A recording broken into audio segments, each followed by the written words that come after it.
everyone, welcome to the Viola Borealis YouTube channel. This is a space about sustainable fashion, knitting, spinning, and sometimes sewing. I'm so happy to be with you today. I am filming on the unceded territory of the coastal Salish peoples, and I'm looking over the beautiful Spanish Banks beach, and it's a little bit hard not to be outside right now, but I know what I'm doing right after talking to you. Today I have beautiful projects to share with you, created by beautiful people, and yeah, let's get into it. Last time I showed you my test knit. I was just separating for the sleeves, I remember. And it's the Mohair Bouclé by Kristine Lévesque. This is in Bouclé yarn. I use the one of Asselin in the Brume colorway. And these buttons are Atelier Brunette. They are the glossy, the glaze glossy, beautiful knitwear, or any garments that you have. They're a good size for cardigans if you're wondering if they might fit. So I'll just show you. It's a little bit hot, so I won't keep it too long.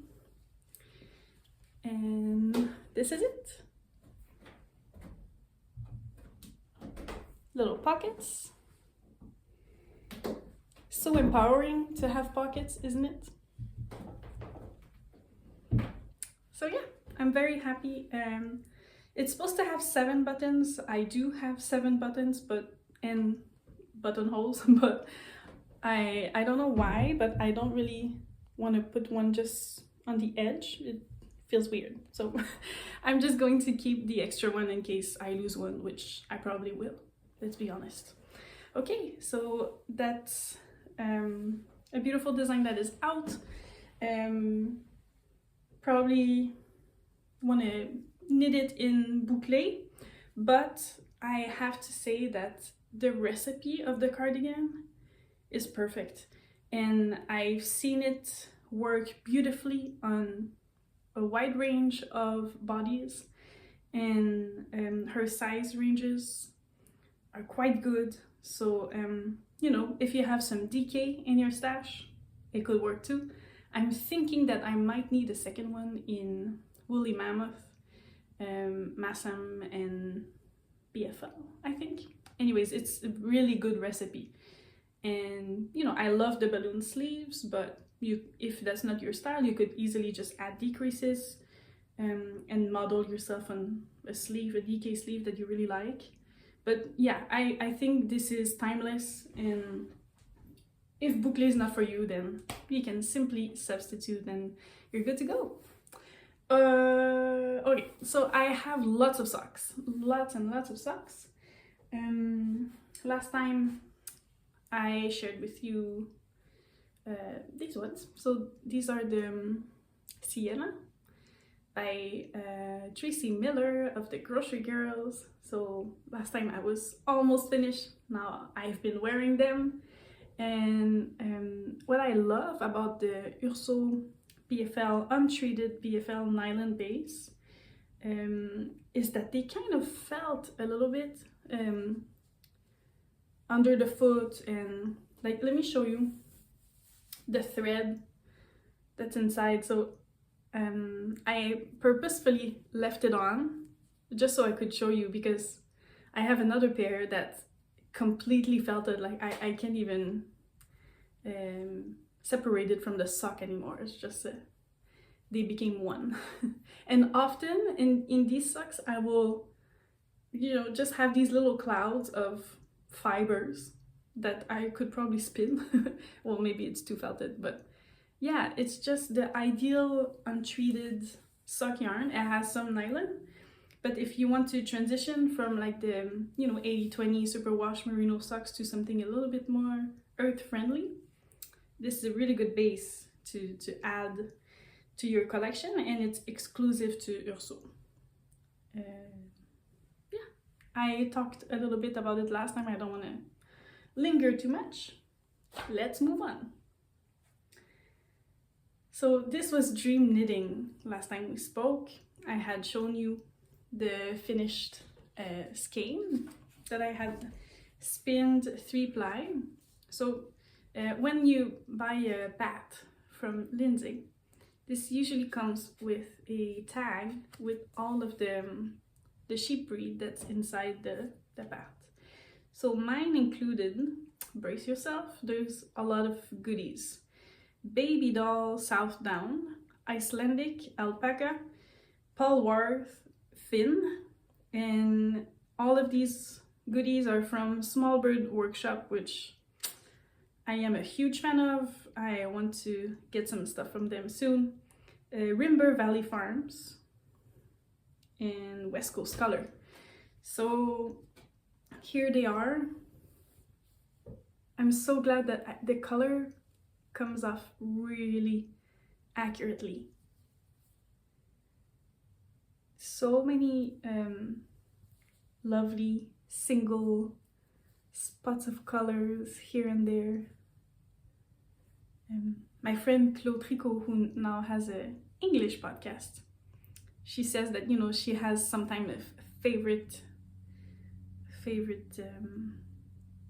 not skein, what is it called? Stitch. So let me find my favorite stitch. I think it's this one. It's a little bit burgundy. And it's especially that it's next to a peach and a turquoise. So I think it's, yeah. So last time I told you that I was able to do a 3-ply and from 3 singles. And I had a little bit of leftover of 2 singles. Initially, I didn't think there would be such a concern, so I cast it on top down.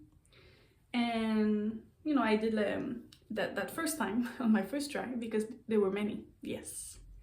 After I was done with the heel flap and all of the decreases, I weighed my skein and yeah, it was not gonna happen. I would not have had enough yarn. So I ripped everything right away and I cast it on toe up. And then when I reach like almost half, I right away did the heel. Afterthought heel, the Kirby Werby tutorial, which I highly recommend. Essentially, you know, you just will cut one of the strand after you pick up all the stitches. But what I like about her technique is that when you unravel the yarn that you just, the stitch that you just cut, instead of unraveling until the end of what you have on your needles, you keep 2 stitches on each end intact, and you know that prevents like the holes that you see sometimes on the side of heels. So I really like that. Highly recommend you watch the video. At some point I think like someone rings the doorbell and she like freaks out, and I love that part actually. I would just like watch that on repeat. It cracks me up so much. So after I had done the heel, then I did like 1 centimeter after the heel, and I was calculating how many grams I had left, and I could do maybe 1 centimeter of ribbing and that would be it. So I came to the conclusion that I needed to do something right away with the leftover singles that I had. And what I did, I had bought this amazing, I think it's silk mohair from Les Belles Bouclettes, and Lindsey, if I'm correct, dyes this cobweb thread. You know, it's really, really tiny. And, you know, she recommends that you can reinforce your heels and the toes with a strand of this. So what I did is I simply used it as a substitution for 1 single. So I had, after all, 3 singles to apply together, and so that gave me a little bit more yardage. So as you can probably see, This one I casted on with the, it's not so visible actually. This one I casted on with the Mohair blend, and I did the both heels with it as well. And I had leftovers for the cuffs, so the cuffs also include the Mohair. It didn't need to be reinforced, but I needed the yardage. So, and I still have some leftovers, and I have 2 other skeins, so I'm gonna be all good. But that's actually a pretty good sock length. They will be, they will serve mostly as house shoes, little slippers. They're quite thick. I think they are heavy DK, if not baby worsted. It's but I knit them with 2.5 millimeter needles, and I use 2.25 for the heels and toes. So it's very thick and durable. And yeah, it fits. I cast it on, well, I didn't cast it on 48, but I have the main body is 48 stitches on 2.5. But you know, tension is so personal, and the fabric is quite thick, like you don't see through anything. It's it's gonna be so durable. Funnily enough, most of I have 1 pair of socks with 100% Corriedale with color work in 100% Dorset, and that was like a woolen spun 2-ply, loosely spun. And I don't know if it's because of its color work or the gauge, but it's my most durable pair of socks, and it has no nylon, you know, some hand spun, so I don't see getting through these until I die. So don't be scared of knitting socks with material that is not treated. I think it's actually quite nice. And my feet do get cold with superwash merino. Yeah, they tend to stretch out, which, you know, is not so practical, and makes my feet cold, quite cold. So yeah, I'm not going to buy more superwash merino. So I don't think that'll be too hard. There's so many great dyers now offering a wide range of non-superwash yarn. So this is superwash, but it's discontinued, and it's too good not to knit with. It's dyed by Kristine of Lévesque Textiles du Témiscouata. This main color is Amplify, and the contrast color is Newport Beach. This was in her superwash merino sock base called Plump Sock. I love that base because of how bouncy and full body it is. It's a fingering, but it's it has a lot of oomph. Like it's a healthy fingering weight.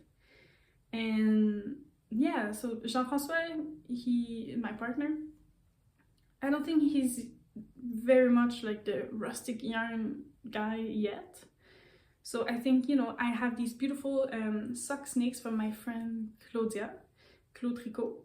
And, you know, I told myself that I would, when it was his birthday or Father's Day or Christmas, you know, I would just do a couple or one, and he's starting to have now a good amount of hand knit socks. I think he has 5 or 4, 5, because I repaired 2 of his socks recently. So now he's back to 5.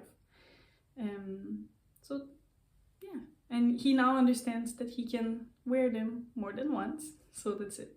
Huge for me. And I love this because you can simply put it in the washing machine and it's no problem. So that completes the sock extravaganza.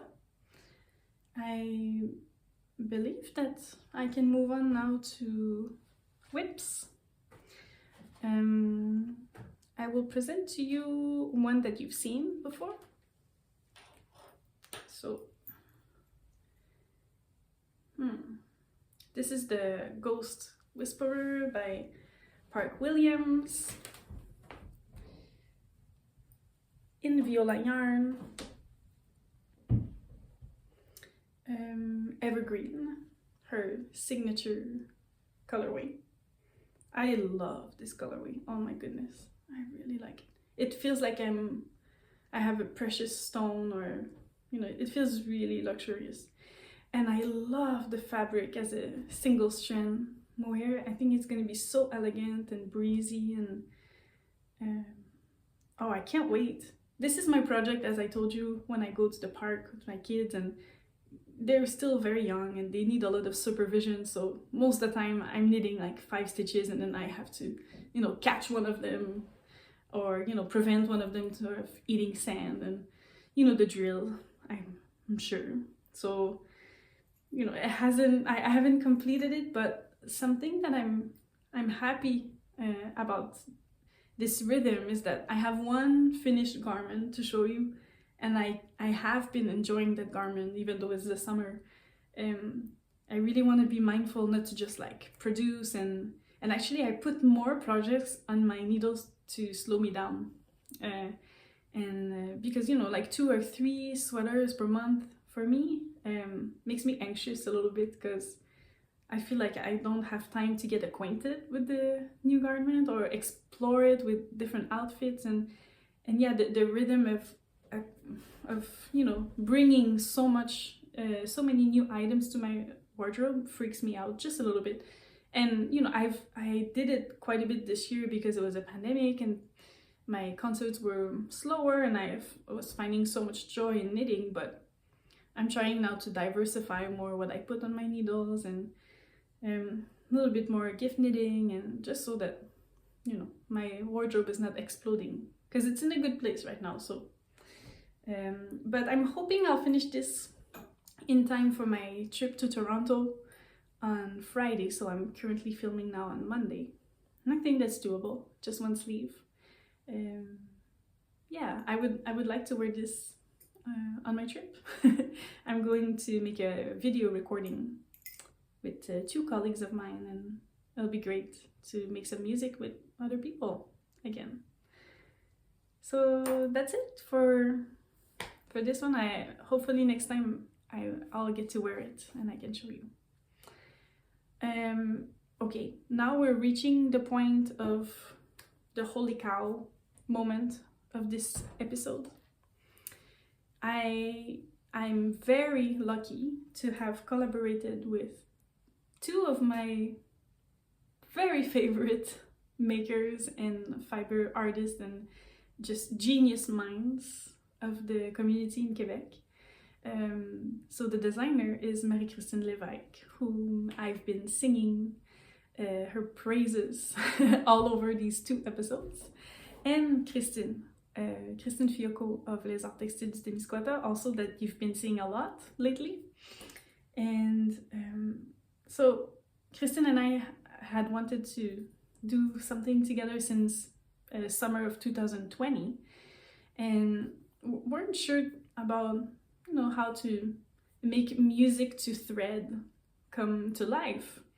And she proposed, okay, maybe we need to affiliate ourselves with a designer.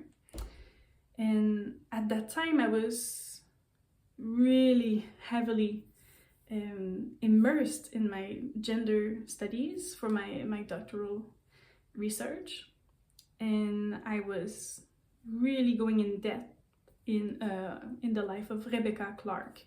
So Rebecca Clarke is a violist, the first violist to have a solo career and a composing career. She well, okay, so before I tell you all about her, let me just finish about the collab. So she's obviously from a different era than we are. She grew up in the late Victorian era in London as well as in the States.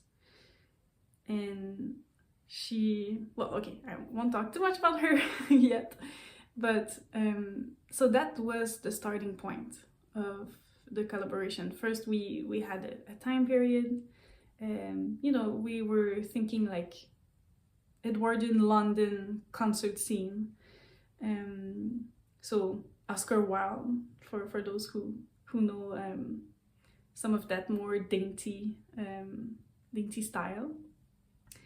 And so Marie-Kristine did some research in terms of historical fashion, and Kristine did some research in terms of historical dyeing and what kind of shades and dyes were used and techniques were used in that time. And I provided the musical inspiration. So my second album is of all women composers. And Rebecca Clarke, her Viola Sonata, composed in 1919, is the main dish of that album. I'll put the link where you can listen to the piece on Spotify, and I also have a live YouTube performance, so I'll put all the links. If you're a dinosaur like me and you love owning CDs, I have some in my shops, and if you want me to sign them for you or for someone, simply reach out to me and I'll do that. But you can order them on my website, but I know most people, they prefer online, so I'll just put all the options.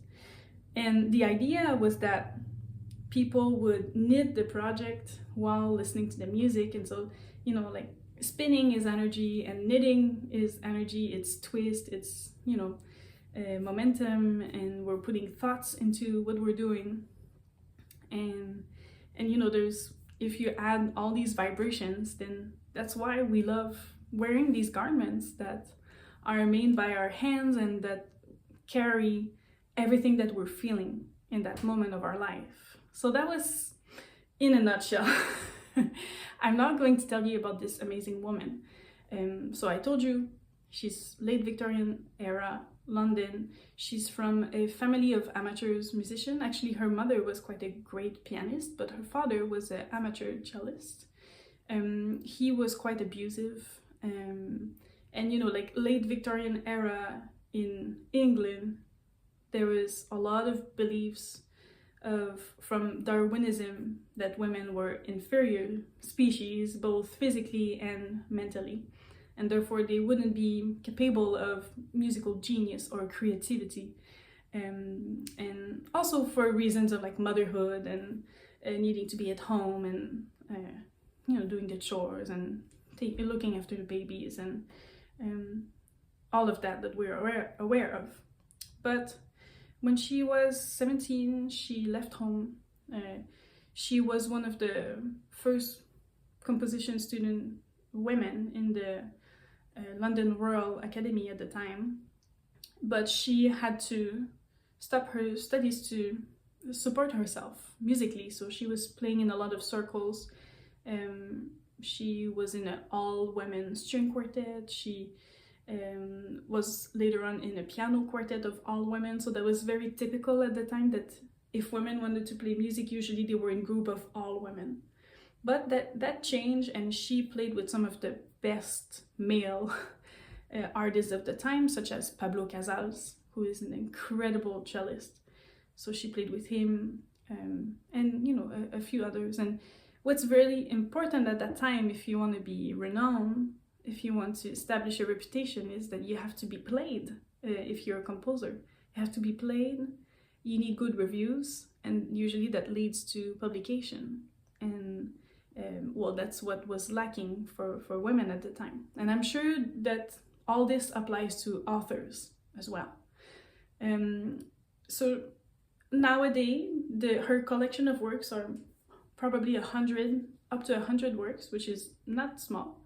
But her Viola Sonata is one of the most daring works that she ever wrote. And the reason for that is that she submitted it for a competition anonymously. So that, you know, women at the time had to fit a dainty aesthetic, very delicate and small, effective, like maybe music for voice and piano, or you know, like small ensemble for chamber music and not large orchestra. And anyway, she wasn't allowed to have orchestration classes because of her gender. So her Viola Sonata doesn't have any of that. And you know, when she tied first with Ernest Bloch, and they were both anonymous at that stage, and then they asked the patron of the competition, who was kind of like the fairy godmother of sponsorship and patronage in the States at the time, Elizabeth Coolidge, and she picked the other piece, not hers. But usually what happens is at that competition they unveil the name of the person who wins, but as it was a tie, they also unveiled the identity of Rebecca Clarke, and people were outraged or surprised or shocked that this was written by a woman. They couldn't believe it. They accused the person, Rebecca, of actually not being real.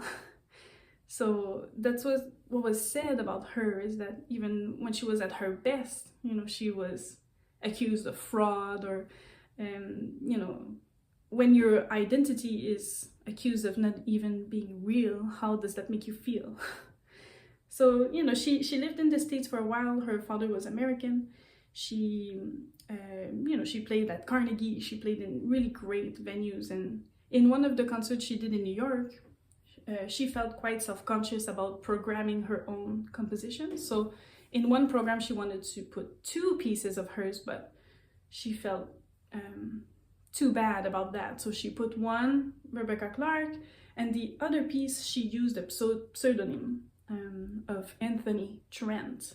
Anthony because she liked the first name, and Trent because it's the name of a river she quite liked near her home birth. So the Vogue attended the concert and actually praised Anthony Trent to be one of the up-and-coming British composer of the 20th century, whatever. So, you know, through all of her successes, she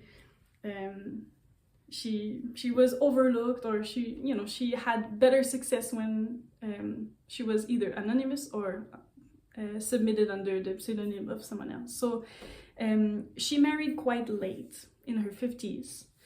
She married to a former classmate of hers in England. He was a pianist, and he was then a piano professor at Juilliard in New York. And shortly after they were married, she completely stopped, and you know, she simply said that she was not interested anymore. It was too consuming, you know, because when she was composing, the creative process would be so intense and so submersive. She was so immersed in the process that she had time for nothing else, and she didn't want that. And in one of the early letters with her husband, at the end of one of the letters, he says, can you please write another viola sonata? Please try. And she answers to him without giving a clear answer to that, but she says, will you let me knit for you? So I think that kind of ties everything together. Of course, as many women at that time, she was a fiber artist too. She was knitting, she did a lot of quilting. And yeah, she unfortunately, you know, didn't succeed as much as she should have. But nowadays, you know, people are ready to acknowledge and recognize her work. And now, Rebecca in a sweater. So I had the pleasure of pre-knitting the design. Of course, the pattern is out today. So with my comprehensive exams and other test knits at the time that I needed to complete, this is what I could do. And I'm really glad that I can show you today how it's turning out, and the yarn, which is just too good to be true. I mean, that's the color, really. And it's the Camomille base. It's a new base for Kristine. And you see the linen fizz, right? And it has baby alpaca, and which makes it quite soft, right? And it's very drapey from the linen. It's a fingering weight. It's knit at a quite loose gauge. I'm I'm usually down one needle size from Marie Kristine. This time I'm 2 needle size down, so I'm knitting at 3.5 and she's knitting at 4. I think. You know, green is taking over my life. Green is the new pink. That's what it is. And you see how that actually matches the book? Ah, it makes me so happy, and I'm such a nerd, and this is just right up my alley.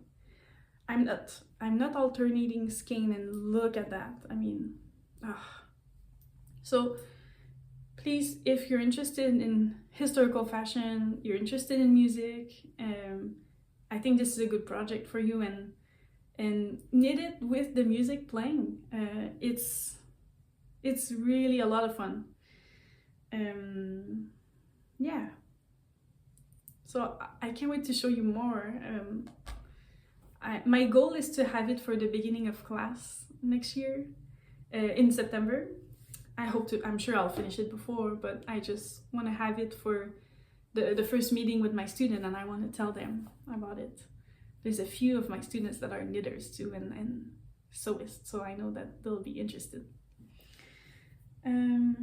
Okay, so I have, in all like transparency, I have one blanket on the needle that is, I don't know why, I'm not knitting it right now, but I have, as you see, many projects. And I have 2 baby shawls that I have started, but they are not at the stage where it's helpful for me to show you what I have. I'll wait for the next episode, so hopefully I'm letting you know, so it motivates me to work on them, and also to help me not knit so many sweaters so quickly. So thank you for helping me. Okay, we are now in the spinning portion of the podcast. I have 3 finished objects and 1 work in progress. So this is from Sukrita. This maker is unbelievable. This fiber was Texel, so it's very, very rustic. And see how bouncy that is? I mean, I did it worsted spun, which it was my first time doing worsted spun, because I intend this to be colorwork slippers. There's one in Line magazine, Line 52 Weeks of Socks that I really want to do. So I tried to spin very thin, and I did only 2-ply because I needed to have fingering weight, and I'm quite new at spinning, so I wanted 3-ply would have been probably sport or DK. So I was able to get a fingering, I think, and then more yardage, which is good. This was a braid altogether. On my Instagram, I show you all the process of what I did to come to this. And I separated all of the dark materials and then all of the beautiful red and pink and beige bits. And when I weighted everything, it was like 50 grams and 50 grams. And as the project calls for 50 grams of each colorways, then I decided to do it like that. So yeah, there's a lot of twists in there, much more than I like usually, but because they're going to be on my feet, I wanted it to be resistant, especially that they're 2-ply. But with the color work, I know also it's going to add a little bit more longevity to this item. So yeah, I think that the Texel usually is used a lot for rugs, or, you know, like shoes, house shoes. It's very like, it's not, yeah, this is not for anything else than things you would put on the floor or on your feet. Yeah, but I don't mind. I don't mind rustic. I could live with this on my neck, but I have other softer things. So yeah, maybe this will be like a Valentine's Day project next year. I'm not in a hurry. And then this is a skein of Dorset from Urso. I'm using a lot of colors and a lot of mix. Well, it's all Dorset, but she has batches that are not carded and some that are carded, and so the texture is a little bit different. I hand carded the ones that were not carded to blend some of the colors. It's really barber pole, right? And I maybe wanted to do the Andrea Mari hat. She had like a challenge to knit it in a few days, and it was right before my comprehensive exam, so I didn't dare cast it on, even though I really wanted to. But I think it's gonna be really nice, and I don't know, I'm looking in my stash for a contrast color, but I'm not finding anything I like, so I think I'm gonna have to spin the main color, sorry. I have a really beautiful brown color that I think would look really good, like kind of like a latte or rye color by Urso. So I think I'm gonna use 2 hand spuns. So I got the worsted weight and very woolen spun. Yeah. Last finished one. So this is my sample. It's Woolfiend. These were textured baby bats, or like I'm sure these are kind of like leftovers for her, and then she kind of puts it in a bag and weighs it and sends it to you. But I had a little bit of trouble spinning this because I'm not experienced yet too much, but this was a huge learning curve for me, so I still appreciated it. But yeah, this is what it looks like when it's in the skein. The fiber content, it's a Rambouillet, merino, alpaca, and silk noil. So silk noil, it sometimes is referred to as raw silk, but I've read that that's not the proper way to call it, so it's silk noil. And this is kind of like a low-class silk. It has a short length, and it's a little bit rougher than the silk that we wear, you know, like before we go to bed in our nice lounging wear. But yeah, so when you get to these bits, you feel the texture. It feels a little bit more like cotton, actually, and it's not as instinctive to spin. I normally my default spinning is continuous backwards, but whenever I would have these silk noil bits, I would have to do short forward, otherwise it would break. And that's the thing with silk noil, is that it breaks more easily than silk. But it's used a lot in India for saris and you know, like weaving in some fabrics, and it's beautiful. It's really beautiful. I think it originally came from China, I know, 100 years ago, like really a long time ago, and then was arrived in Europe, and more specifically Italy. So yeah, very happy to have been acquainted with these new fibers, and I'm thinking this needs to be a Jessie May something, just, and if it ends up being too like Eastery, then I'll just wear it to go to sleep, and I don't take myself too seriously. So hopefully this will be some nice underwear to wear, or maybe a workout bralette, maybe not. Okay, then I have in progress, I received another bat by Lindsey a while ago, maybe 2 months ago, 1 month and a half. And oh, the colors, well, this really is on theme, isn't it? I like it. So I, you know, spun pretty fine. I think this is gonna be another DK sock. It's gonna be thinner than, it's gonna be smaller than the ones I just did, but it's not going to be fingering. Who am I kidding?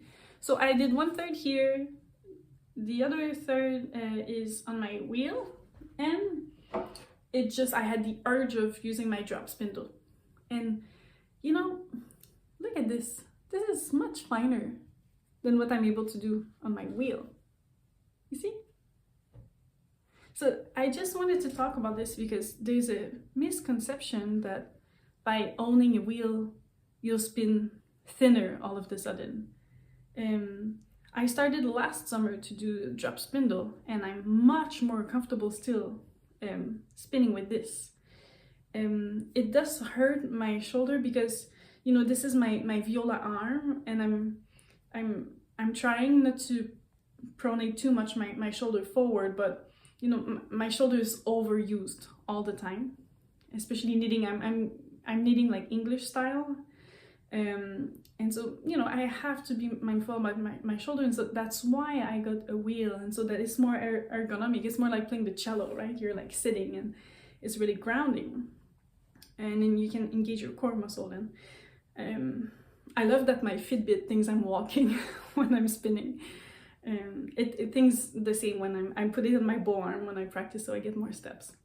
But I do burn the calories. So, anyways, yeah. So my socks that I did here, I did worsted spun for the most part, and this one is gonna be a mix. So that's worsted, that's woolen.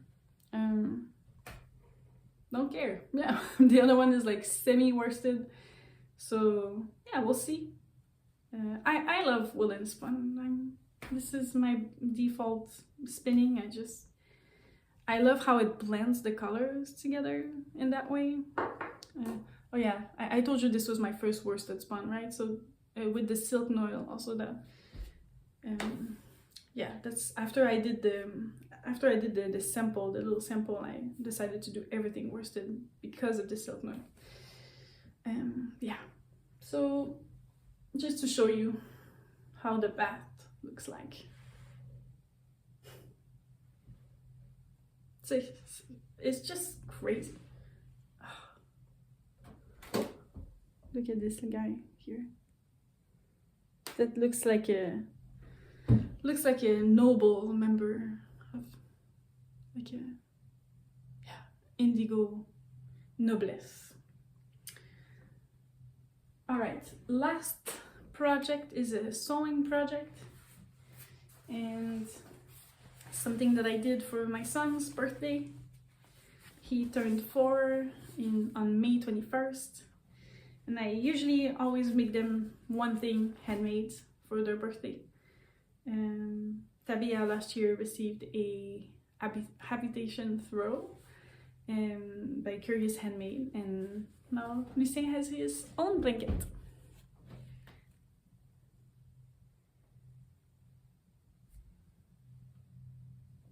So this was a kit, a quilting kit, yes, by Le Point Visit. They are in the Eastern Township.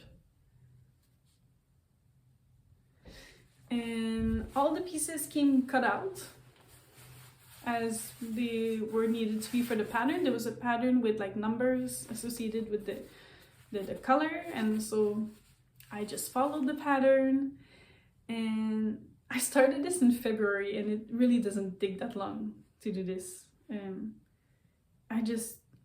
It's a little bit tedious, but it's kind of fun. But you have to be in the mood for it. You have to be in the mood for straight line and lots of ironing, which straight line, sign me up. Ironing, I don't like ironing, I told you already. So that's what slowed me down, is, you know, all of the wrong side of this all needs to be ironed out, and oh, I don't know why it really bugs me to do this stuff. I'll get over it one day. And I didn't show you the back, but this is the back. I did it all with the machine, nothing by hand. Probably I would enjoy even more the process if I do it by hand. I have another kit for Tabia, so we'll see. Or maybe one day if we have another baby. This is a really good size for a play mat, actually. You know, that you put on the floor, and then like the baby can practice their cobra pose and do some tummy time. This would be really great, actually. But now it's like just long enough to cover him. And he's asking for it. At first, when I gave it to him, he said, "I don't like it, I don't like you." He was really angry about his gift. So I was like, okay, that's great. Yeah, but it was also, I gave it last after he had gotten some gifts, and people were sending gifts by mail, and some of my colleagues were dropping by sending more gifts, and I think he was just gifted out, you know, like he was just, it was after he had probably too much sugar, and end of the day. So his reaction was not lovey-dovey, but now he loves it. The day after he loved it, and then I FaceTime my best friend the next day, and he came with a blanket and said like, "Look what my mommy did for me," and then I was like, okay, I'm not angry at you. But yeah, I think that's it. Some lovely viewer requested footage of me spinning, so I have included some of this in the intro, and I have a minute and a half of a closer shot of my hands. You'll see that I'm double jointed, everything, right? So when I spin, my thumbs, they go like this. It's not because of tension, like it's just that's how my hands goes. So I don't like that, I'm self-conscious about that, but that's how it goes. So I'm trying to draft without bending, just to prevent any like strains on my articulations, but it's not natural for me. So yeah, it was really great to catch up. I loved reading in the comments what you were knitting last time. Can you tell me your summer projects? I have 2 more coming to tests that I'm doing this summer, so yeah, one is for Clarke of Fiber Tales, and the other one is for Atelier Emily, so they're both summer tops. So yeah, I should show you some of these projects next time. Time for a coffee and a nice walk. Alright, thanks so much, and see you sometimes this summer. Bye!